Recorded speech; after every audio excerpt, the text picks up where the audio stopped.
هذا بلاغ للناس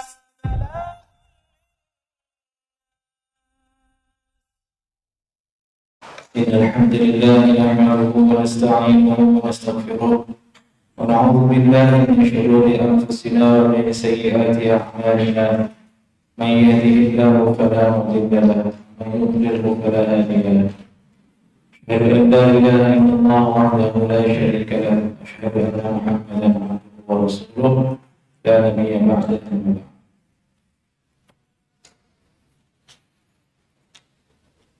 Alhamdulillah, kita lanjutkan kajian kita dari hadis nomor 670.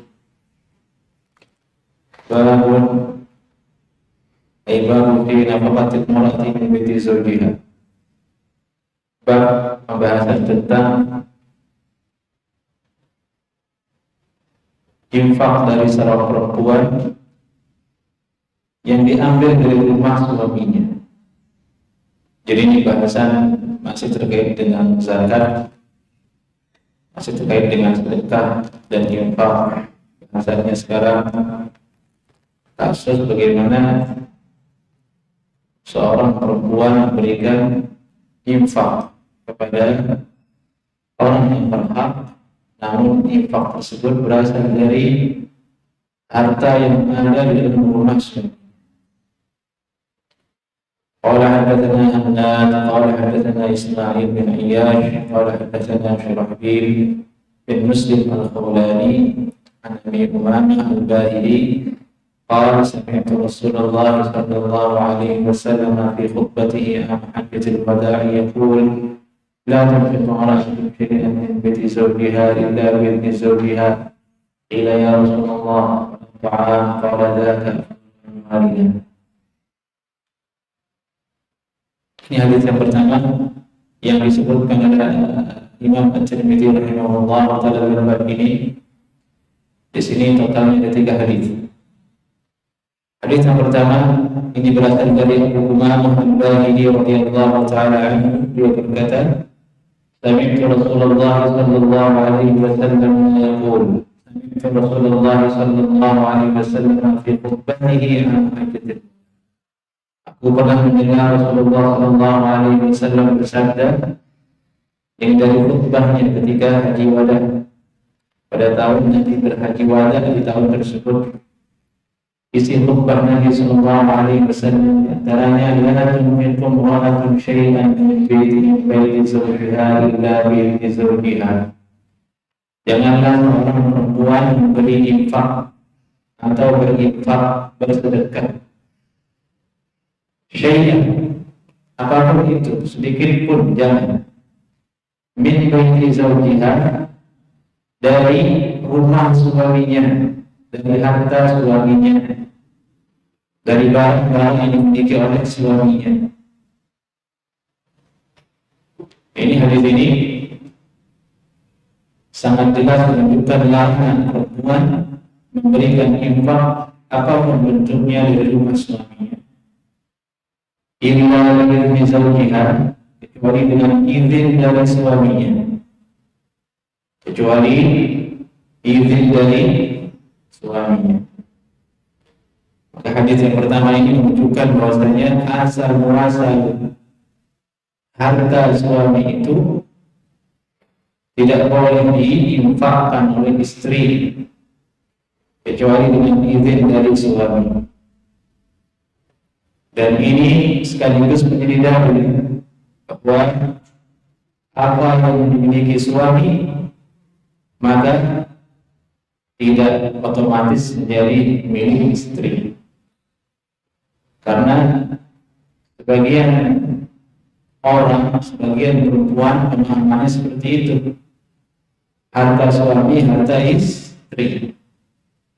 Sehingga dia dengan semau-maunya membelanjakan, mengalokasikan harta tersebut meskipun tanpa izin dari suaminya. Ini salah.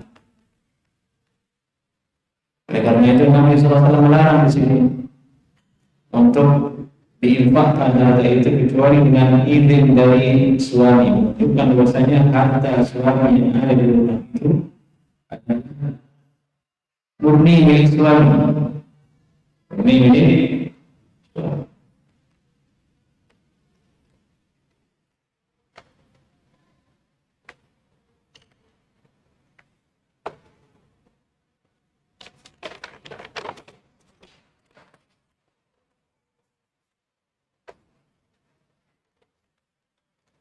Dan ini juga disebutkan oleh para ulama sebagai mungkin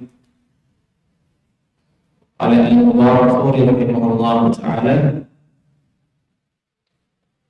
qala min sunnah al-Baghawi ammatul ulama ala annahu la yajuzu laha tasadduk min mali zawjiha bi ghairi idnihi. Segenap para ulama mereka berpendapat bahwasanya tidak boleh bagi perempuan bersedekah dari harta suaminya tanpa izin suaminya,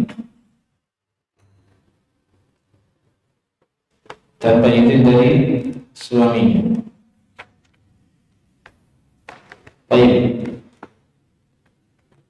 Oleh karena itu Al-Imam Nawawi rahimahullah ta'ala nanti menjelaskan di sini dalam Syarah Sahih Muslim menjelaskan masalah ini bahwa harus dengan izin dari suami.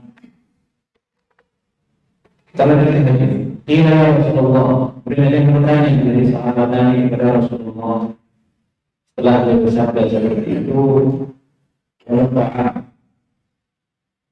makanan juga itu namanya Nabi SAW. Karena termasuk tidak boleh diberi infak tanpa izin dari suami, karena makanan adalah hal yang paling mudah didapatkan di rumah dan biasanya suami tidak memperhitungkannya. Dari itu muncul pertanyaan, wahai tidak boleh juga dengan makanan diinfakkan tanpa izin dari suami? Nabi bersabda atau amwalina, makanan itu adalah harta kami wanita. Zakat atau amwalina, dia adalah harta yang utama. Itu makanan disebut paling utama dengan Yesus, dan ternyata betul.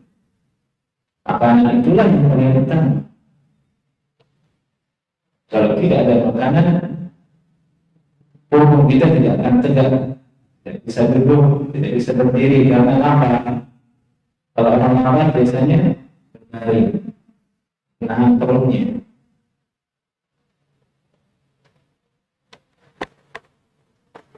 Dan kita bersyukur pada Allah Subhanahu wa ta'ala, makanan selalu tersedia di rumah kita, selalu ada di rumah antum semua, tidak pernah berkurang.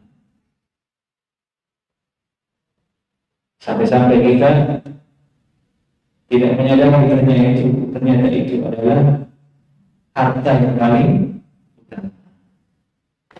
Maka dari itu kita harus sadar, tidak boleh kita israf berlebihan dalam masalah makanan dan minuman. Semua akan ditanyakan oleh Allah Subhanahu wa ta'ala.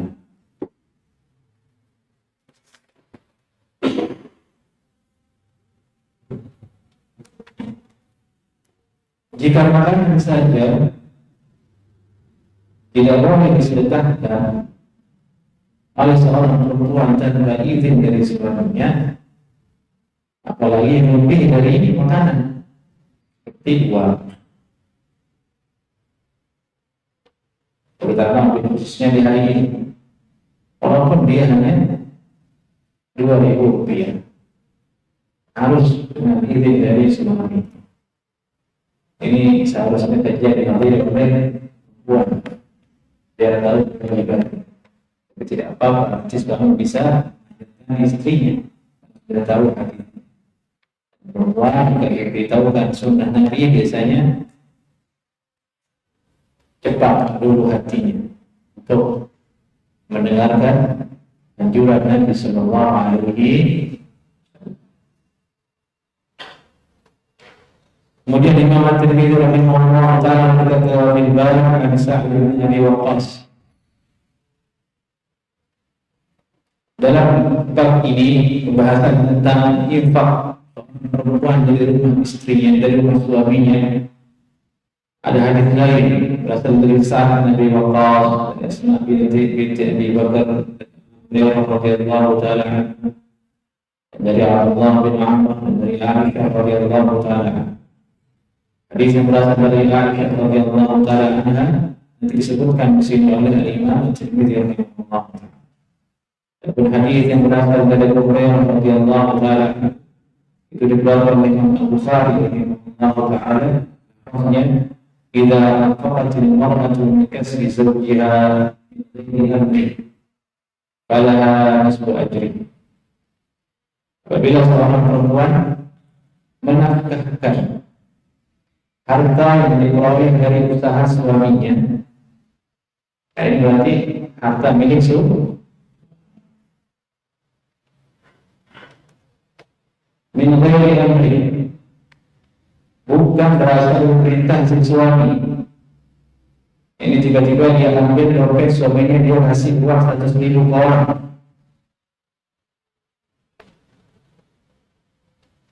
Falaha nisfu ajri, maka bagi dia uang tersebut setengah dari pahala dari berinfak tersebut. Ini hadis dari Bukhari ini secara sekilas bertentangan dengan hadis yang pertama. Hadis yang pertama menutup pintu, tidak boleh sama sekali. Hadis yang kedua ini disebutkan min ghairi amri, dia berinfak tanpa perintah dari suaminya. Tapi pada pahala,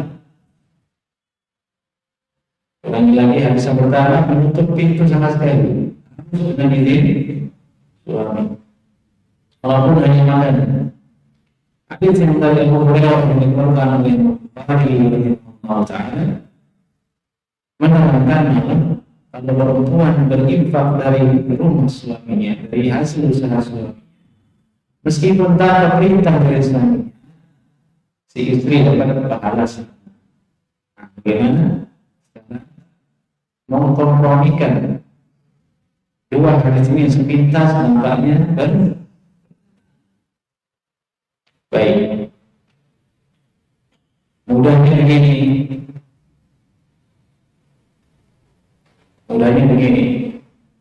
Hadis yang pertama ini kita berangkat, dia adalah memang asal hukumnya tidak boleh seorang perempuan menginfakkan harta suaminya tanpa izin dari suami. Hadis yang kedua ini maksudnya kata ulama yang saya Bukhari tadi itu, yakni perempuan menginfakkan harta suaminya secara umum dia tidak dapat izin dari suaminya. Namun si suami tidak merinci yang mana saja yang boleh diinfakkan. Misalnya dia berkata kepada suaminya, "Mas, nanti makannya sabaki ya sama si Fulan." Suami bilang iya. Tapi suami tidak tahu makanan yang mana. Maksudnya di kulkas sudah disimpan oleh suami diam-diam, atau apa? Tidak diterinci, tidak diketahui. Tapi tiba-tiba si istri menafkahkan makanan itu dengan dasar apa? Izin yang umum mencari itu. Nah, ini kasusnya hadis yang kedua ini kita ulama. Jadi tidak keluar dari makna yang pertama, tetap ada izin tapi secara umum, tapi yang diinfakkan adalah item-item barang-barang yang tidak disebut secara rinci oleh si perempuan tadi. Dalam keadaan seperti itu, si perempuan dapat setengah dari ini untuk mengumpulkan buat. Al-Imam Nawawi rahimahullah taala memiliki penjelasan yang luar biasa dalam fikih beliau rahimahullah taala, dalam fikih beliau rahimahullah taala dalam syarah Sahih Muslim. Beliau menyebutkan wa'alam annahu la budda lil 'amil wal khazin wal zawjah wal mamluk min idznil malik fi dzalik. Tahu orang bahasanya tidak boleh tidak bagi orang yang bekerja yaitu khazin. Ini khazin ini orang yang disuruh untuk menyampaikan harta, yang memiliki harta. Jadi hadis ini akan menjadi hadis Allah Taala setelah disebutkan di situ, idza tasaddaqatil mar'atu min baiti zawjiha kana hadhihi ajr li zawjihi mithlu dhalik wa lil khazini mithlu dhalik. Pada khazin itu adalah orang yang dititipkan harta, kemudian dia menyampaikan harta itu kepada orang yang ditujukan oleh memiliki harta. Contohnya di hari ini misalnya orang-orang yang memiliki yayasan donasi, dia adalah khazin namanya, khazin. Dia harus jujur, dia harus bersifat transparan. Dia harus menyampaikan apa yang diberikan oleh orang yang berinfak, dan itu ada keutamaannya. Sebutkan dalam Sahih Muslim, Nabi sallallahu alaihi wasallam bersabda, "Innal khazina al-muslimal amina alladhi yunfi wal mutasaddiq." Sungguhnya orang yang menyimpan harta, dititipkan harta, al-muslim, dan dia muslim, al-amin, dan dia terpercaya. Dan di hadis al-khazin al-muslim, dia bisa menyimpan harta, dia bisa pegang harta, dan dia muslim dan terpercaya.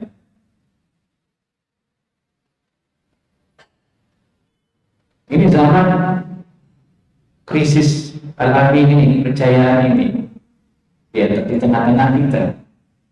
Jadi itu harus kita dakwahi agar dia bersifat percaya.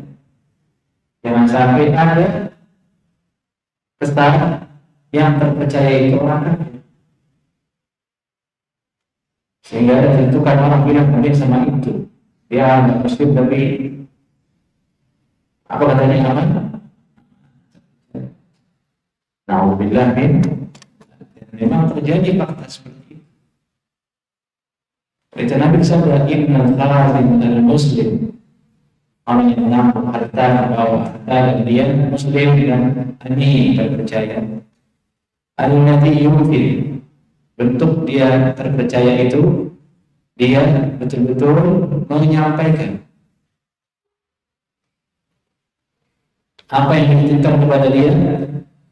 Nifaya terjauh kita mendengar bihi, dia bayarkan diserahkan kepada orang yang diperintah untuk menyampaikannya. Ahadul mutasaddiqain, dia termasuk tergolong dalam orang, salah satu dua orang yang ini sama pahalanya dengan orang yang punya harta dan menitipkan harta ke dia. Ini pahalanya besar orang yang mampu donasi itu sebenarnya kalau dia jujur, kalau dia amin. Sama. Nah, ini maksud dengan khazin di sini hadis yang nomor 671 di situ. Di sini Imam An-Nawawi rahimahullah taala menjelaskan la budda lil 'alim wal khazin. Harus tidak boleh tidak bagi seorang alim pekerja yang dititipkan uang tadi itu khazin dan untuk istri. Posisinya sama ini, istri dengan khazin, dia dititipkan uang oleh suaminya.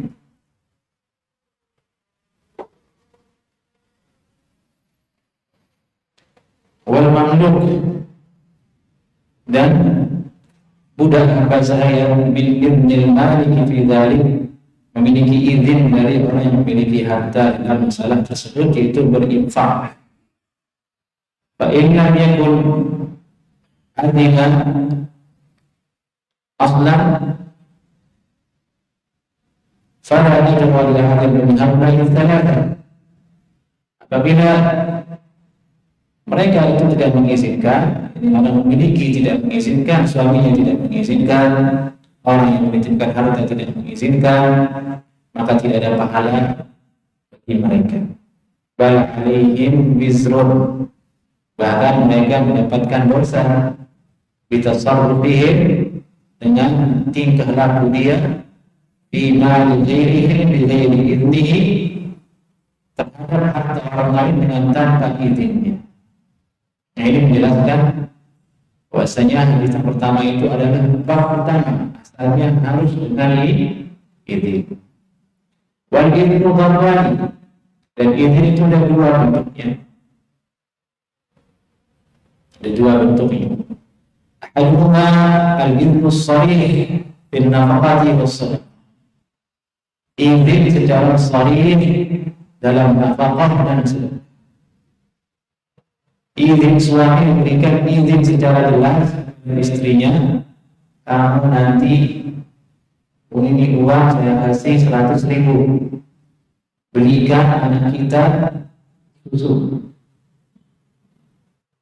Dia pakai, sudah diizinkan. Atau dia bilang ke istri, ke suaminya, Mas, ini ada uang 100.000, saya pakai sebagai nafkah ke anak antum. Saya akan berikan dia susu, saya akan berikan dia tabak. Misal, ya kata masnya, itu sorry, izin yang sudah jelas. Ucapannya jelas, dia mengizinkan. Berubahnya al-idnul mafhum min idtirab al-urfi wal 'adah. Izin yang bisa dipahami bahwasanya si suami itu telah mengizinkan sesuai dengan norma yang berlaku di adat kebiasaan kita.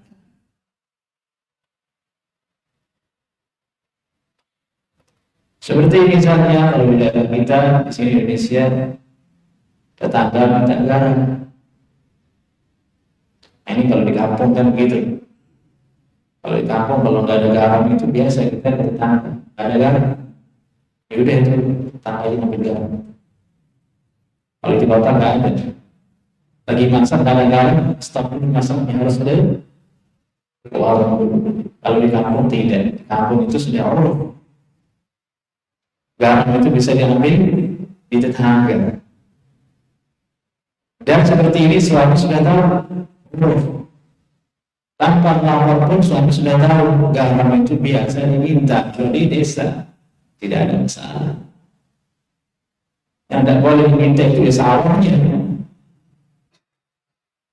Garam, gula, kopi, biasa. Kalau di kota nggak bisa. Ngopi ada di kafe. Nggak ada kopi di kota. Nah, ini peradaban yang baru. Kecuali di RT ini orang-orang yang tahu bahwa mungkin ingin menghidupkan suasana desa lagi, silakan.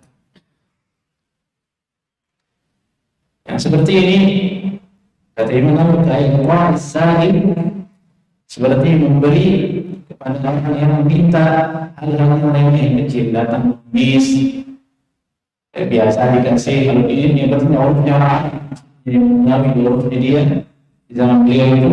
Yang orang beliau bisa meminta si istri memberikan dia sesuatu yang kecil, beri makanan, biasanya diizinkan mereka harus. Wadah bina mengajarkan adat bihi, dan semisalnya di mana adat di situ memang telah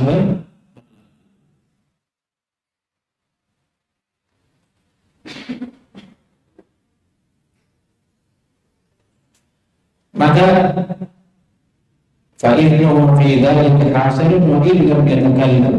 Izin si suami di situ dikatakan sudah tercapai, sudah ada legalitas izinnya dari suami meskipun dia tidak berbicara, sehingga dia mendapatkan pahala si istri dari usaha dia menginfakkan harta suaminya. Ini dua bentuk izin. Pertama, perkataan yang sahih. Kedua, norma yang berlaku. kemudian dilahirkan. Bagaimana kalau tidak diketahui riwayatnya? Meskipun huruf itu memang sudah seperti itu, dan diketahui suami yang ternyata memiliki jiwa yang berbeda dari jiwa bapak-bapak yang ada di masyarakat, seperti dia sangat pelit, garam saja tidak boleh, bakhil, syahih, pelit sekali.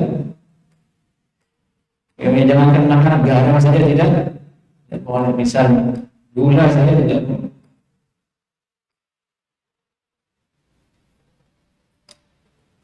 Maka di sini kembali ke asal, tidak boleh istri memberikan. Kalau dia tahu suaminya seperti itu, Rupiah saja misalnya, dia tahu suaminya pelit, tapi suami saya ini pelit nih, 2.000 saja dia serap, 2.000 rupiah dia bisa. Maka tidak boleh dia sedekahkan 2.000 rupiah itu tanpa izin dari suami.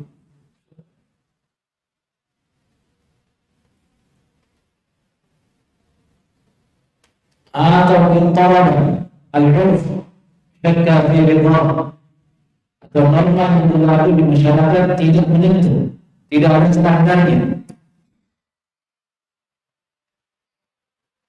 tidak ada standarnya. Barang itu diberikan maka biasanya orang-orang jadi biasa dari itu, seperti di kita, tidak ada standarnya. Apa yang dikatakan dari itu seorang yang memiliki harta memberi kepada orang lain,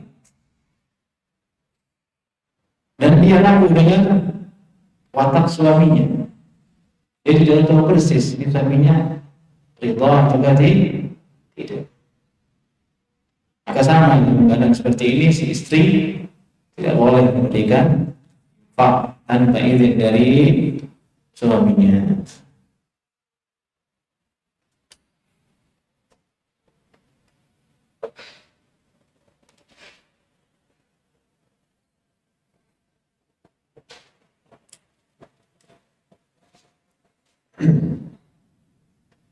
Baik.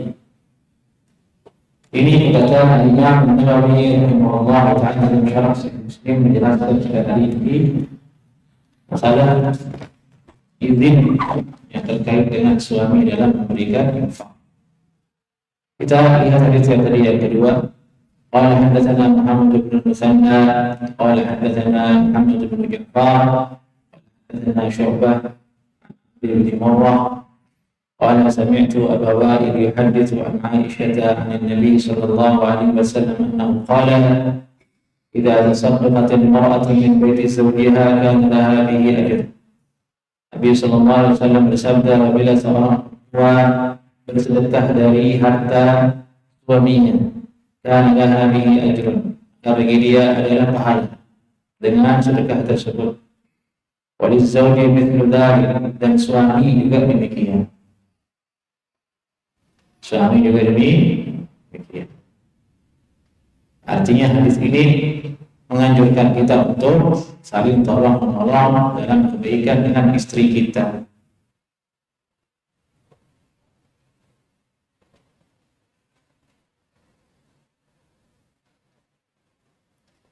Dan ini nasihat untuk para istri agar dia membiasakan dirinya bersedekah dan mengingatkan suaminya agar ikhlas bersedekah. Oleh zawji mithlu dzalik, dan suami demikian dapat pahala. Oleh khazini mithlu dzalik, dan bagi orang yang menampung harta juga demikian dapat pahala. Ini yang tadi kita bahas. Wa la yusru kullu wahidin minhum min ajli sahibihi syai'an, dan tidak berkurang masing-masing dari mereka pahala dari saudaranya. Maksudnya masing-masing pahalanya sama. Pahala istri tidak diambil dari pahala suami, pahala suami tidak diambil dari pahala istri.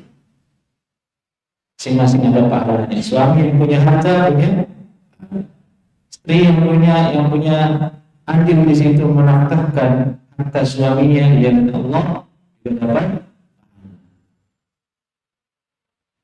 Lahu bima kasaba, bagi suami apa yang telah dia usahakan, apa yang telah dia cari, uang, makanan, semuanya berpahala dari situ dia. Walaha bima infaqat, dan bagi perempuan berpahala dari apa yang dia infakkan, meskipun dia harta itu bukan milik dia. Jadi dari usaha dia kan. Maka ini adalah salah satu keuntungan bagi laki-laki yang punya istri solehah, yang bisa membagi harta suaminya untuk diinfakkan. Ada keutamaan perempuan solehah di sini. Dia bisa membagi makanan di rumahnya. Mana kira-kira yang tidak bisa habis dimakan, disisakan dulu, jangan disentuh supaya nanti tidak terbuang, supaya bisa diberi ke orang lain. Sedangkan kita makanan itu sering terbuang. Belinya 3 porsi, pemakan cuma 1,5, tapi udah dobok-dobok. Akhirnya kemana itu sisa makanan? 2.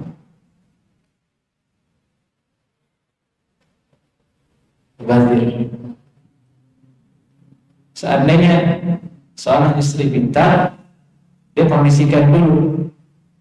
Sepertinya ini kita tidak habis nih makanan, kita bagi dulu. Ini untuk kita makan satu keluarga, baru kita beli. Setengahnya dulu.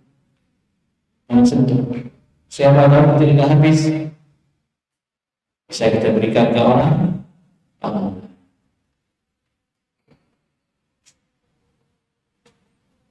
Untuk jaga-jaga supaya orang itu mau menerima, karena kita hidup di zaman kalau kita berikan makanan meskipun belum disentuh tapi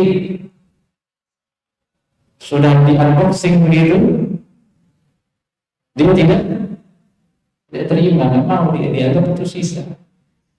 Kurang bersyukur juga dia yang diberi. Alhamdulillah dari untuk jaga-jaga itu. Nah, ini barangkali kaidah. Dan ini termasuk bagian dari tugas para istri di rumah, puan di rumah,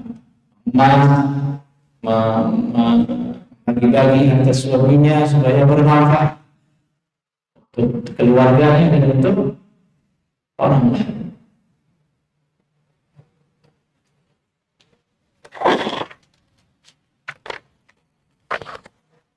Hadis yang ketiga di sini. Qala hadatsana Mahmud bin Ghailan qala hadatsana Muhammad an Sufyan an Mansur an Abi Wa'il an Masruq an Aisyah radhiyallahu ta'ala anha qalat qala Rasulullah sallallahu alaihi wasallam idza aqat al-mar'atu min baiti zawjiha bi tibi nafsin ghayra mufsidatin.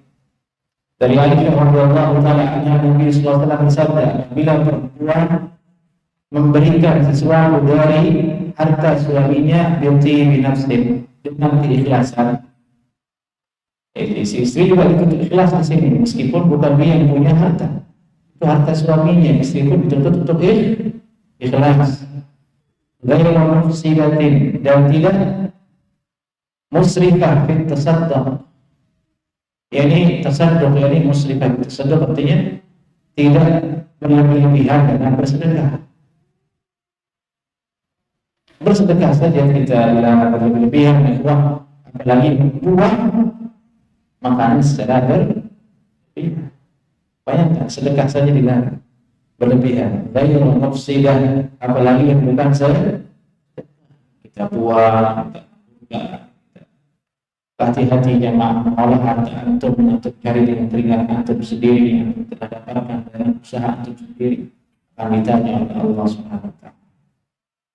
Dalam semua hati-hati untuk makan dengan berlebihan. Sekali makan 10 juta misalnya, katanya ada cerita seperti itu. Sekali makan 2 juta, orang kaya ini saya cerita, antara tangganya lapar, antara orang kelaparan dari di jalan dikasih 5.000 aja itu enggak, dan dimakan sekali makan 2 juta. Hati-hati ya untuk menghabiskan harta untuk hura-hura, untuk jalan-jalan, budget 10 juta buat camping misalnya, Hati-hati, tanya oleh Allah Subhanahu wa Ta'ala. Ini faedah dari sebenarnya gaya mufsidah, gaya musrifah. Infak saja tidak boleh israf. Bukan ini sudah pada dasarnya tidak dianjurkan dengan Rasulullah. Dan harus ajri. Maka bagi dia infak tersebut sama seperti pahalanya si suami.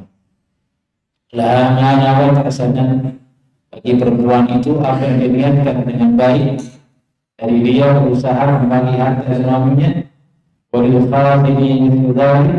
bagi orang yang menanggung harta dari itu yang kita sebut juga menyampaikan harta atau lain juga sama kan dengan orang yang punya harta kalau dia ikhlaskan niat karena Allah Subhanahu wa Ta'ala. Baik. Hadis ini juga tidak menyebutkan tentang harus izin ataukah tidak. Persilakan.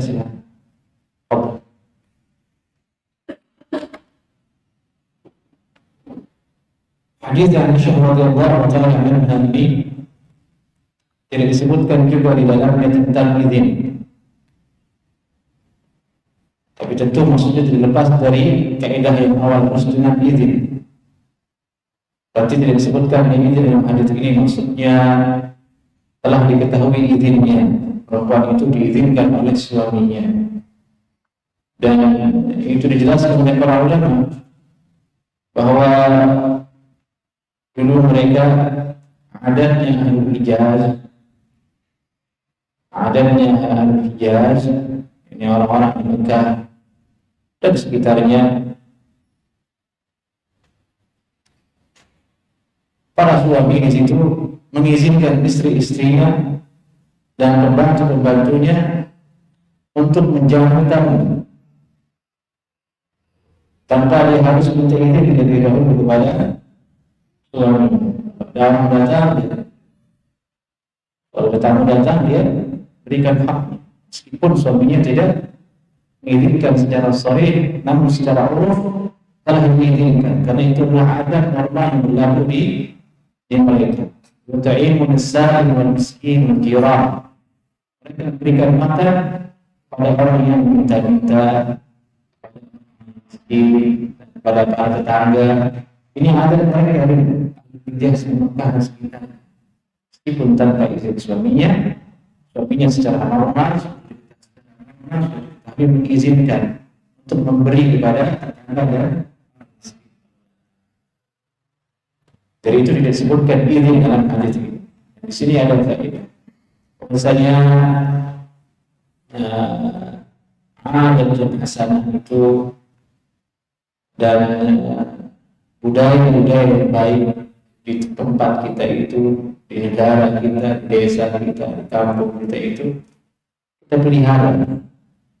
Tidak boleh kita berubah, tidak boleh kita hilangkan selama adat itu baik, tidak bertentangan dengan syariat Islam, tidak bertentangan dengan undang-undang yang telah ada dalam Islam. Adat-adat yang kita disuruh untuk tinggalkan itu adalah adat yang merusak akidah, yang merusak syariat Islam, atau merusak kemaslahatan duniawi maupun ukhrawiynya masyarakat. Ada adat baik, positif, mau dibiarkan.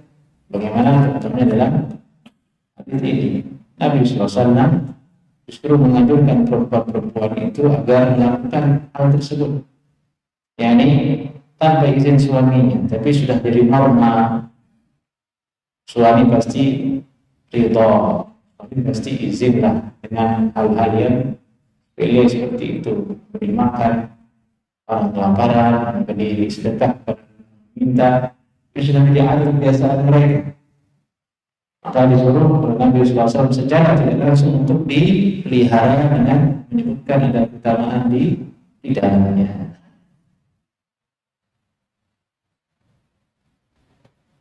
Di sini ada faedah. Di hadis ini Nabi SAW bersabda, bagi dia perempuan itu kebaikan dari apa yang telah diniatkan dengan baik dari menginfakkan harta suaminya, bahwa niat adalah perkara yang paling utama dan bersedekah secara khususnya dan segala ibadah pada umumnya. Setelah kita ketahui Nabi Sallallahu Alaihi Wasallam bersabda, "Innamal a'malu binniyat, innamal likulli imri'in ma nawa." Baik. Hadis berikutnya dalam surat At-Tirmidzi kitab zakat, pembahasannya sedekahul fitri. Ini tidak kita bahas. Allah Taala kita bahas nanti dalam Ramadan barangkali atau di majelis lainnya, insyaallah. Nanti kita akan bahas berikutnya pembahasan tentang bahwa wajib ta'dil zakat, pembahasan tentang boleh atau tidak zakat itu dibayar lebih dahulu sebelum sampai haulnya. Ini bahasannya ada, insyaallah. Setelah kita zakat, kemudian kita bersiap, kita puasa, kemudian yang kita bahas dulu di bulan Sya'ban. Jika itu sebelum corona menyerang, nanti kita bahas lagi insyaallah ta'ala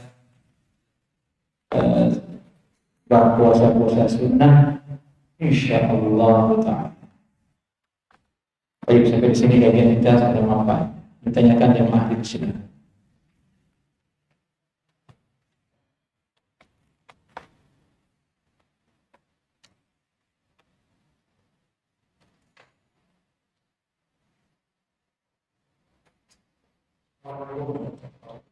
Wassalamualaikum warahmatullahi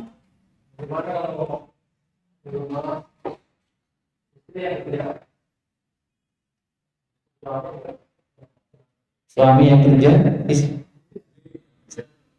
terus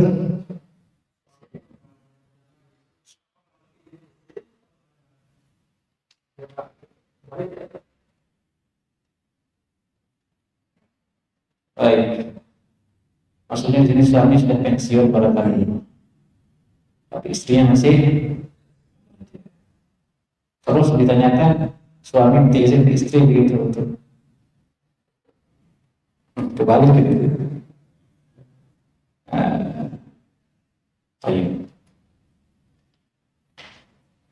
Ya suami kalau sudah pensiun harus berwibawa ya, Pak istri. Jalannya harus tegak. Jangan bicara biar berwibawa, karena nanti suami udah pensiun masih kerja biasanya akhlak buruk dari sebagian perempuan muncul, sehingga dia kelebihan lebih tinggi posisinya daripada suaminya. Kalau sudah seperti itu yang terjadi biasanya ya panas di rumah. Tapi kalau usia sudah sepuh semua ya, kan? Pada itu yang pertama nasihat saya dalam masalah seperti ini, suami harus dekatkan diri kepada Allah SWT. Dia harus pandai-pandai menjaga hartanya agar dia tidak bergantung kepada istrinya. Meskipun istrinya bekerja, suami tetap wajib memberi nafkah kepada istri. Wajib memberikan nafkah. Karena kerja istrinya itu adalah hartanya dia, si perempuan. Dia yang berusaha, milik dia. Adapun masalah ini tentu sama di sini. Kalau memang harta itu adalah milik dari istrinya, suami harus minta izin dulu kepada istrinya, mana harta itu akan dialokasikan. Tidak ada bedanya, karena dia menyangkut satu hal yang sama, yaitu harta. Padahal harta tidak boleh suami diam-diam diambil uang istrinya tanpa izin dari istrinya untuk nikah lagi, apalagi untuk nikah lagi, kacau lagi gitu. Ya, harus dengan izin sama. Bagaimana istri harus izin dari suaminya, suami pun harus izin ke istri. Kecuali memang sama izinnya itu secara uruf misalnya atau secara normal di keluarganya istrinya sudah rela, silakan mas, silakan apa yang ada di rumah atau juga di rumah yang bantu, boleh silakan. Hal seperti itu tidak perlu lagi minta izin. Barakallahu fiik.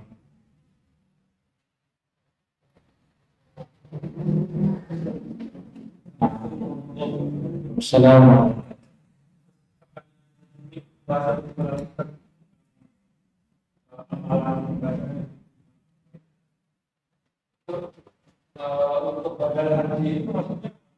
Oh, baik. Ini bahasan yang kita bahas pada lalu tentang masalah apa yang sampai manfaatnya kepada santri. Pada haji itu masuk ke dalam anjuran untuk menghajikan mayit atau kedua orang tua kita. Misalnya ada orang tua kita meninggal belum berhaji, menghajikan dia. Jika seorang anak tidak mampu menghajikan anaknya karena ada seperti ini dan dia mendapatkan pilihan yang lebih murah, misalnya ada orang di Mekah yang bisa dibayar untuk melakukan haji tersebut atas nama ibu kita, itulah disebut dengan haji badan. Hukumnya boleh para dan para syaratnya orang yang tak berhaji itu tidak sebelumnya sudah pernah berhaji. Kalau belum pernah berhaji, ya kemudian dia berhaji atas nama ibu kita, pahalanya tidak sampai ke ibu kita, tapi dia jatuh kepada dirinya sendiri karena dia wajib berhaji. Jatuh berangkat sebenarnya dia belum berhaji. Sini dah yang letak khususnya masalah kita. Harus tahu orang yang akan membawa ibadah ini. Ada satu orang dari orang 3 badan pengkhianat. Kenapa? Maksudnya dia ini masuknya ke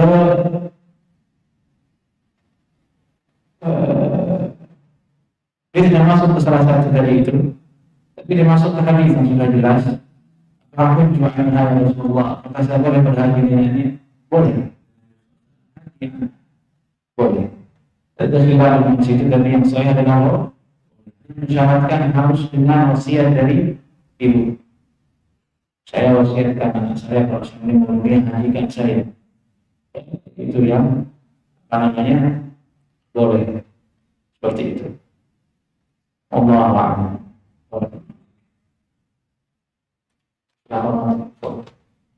Assalamualaikum warahmatullahi wabarakatuh.